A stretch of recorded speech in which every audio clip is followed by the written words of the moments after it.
भादव महीना बड़ा पावन यति मन भावन यति मन भावन हो।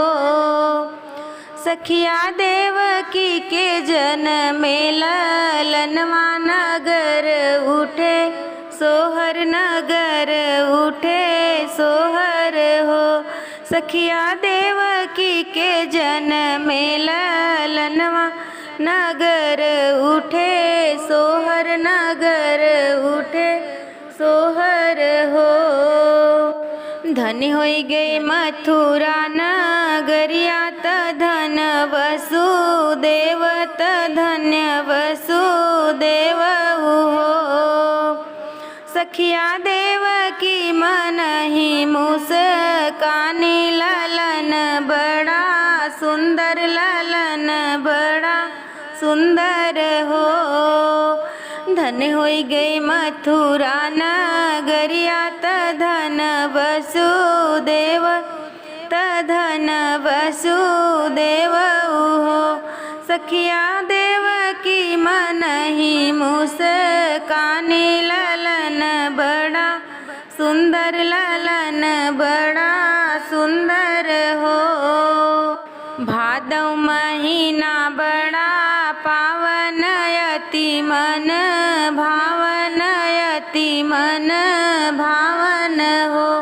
सखिया देवकी के जनमे ललनवा ललन बड़ा सुंदर ललन बड़ा सुंदर हो। कंस बहुत अभिमानी सुनऊ मोरे स्वामी सुनऊ मोरे स्वामी हो। सैया ले जाऊ हमरे कन्हैया गोकुल छोड़ी आवो गोकुल छोड़ी आवो हो।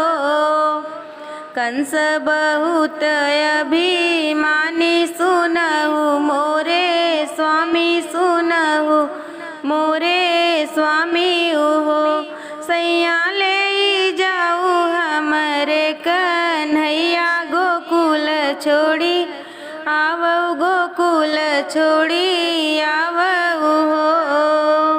भादव महीना बड़ा पावन यति मन भावन हो। सखिया देवकी के जनमे ललनवा नगर उठे सोहर नगर उठे सोहर हो। इतना सुने वसुदेवत कन्हैया ली है टोकरी में हो। सखिया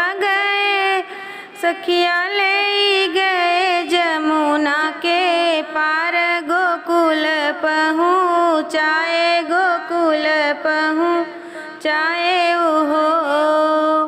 इतना सुने वसुदेव कन्हैया ले टोकरिया में हो।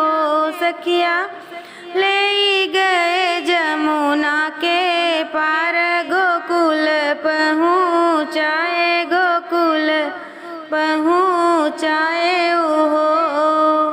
भादव महीना बड़ा पावन यति मन भावन हो।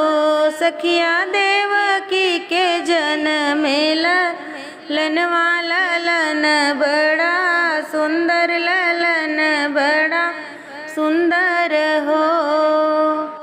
खुश होई गए दोनों परानी नंद नंद रानी त नंद नंद रानी हो। सखिया देवता जे फूल बर सावई त खुशियाँ मनावई त खुशियाँ मनावई हो। खुश होई गए दोनों परानी त नंद नंद रानी त नंद नंद रानी हो।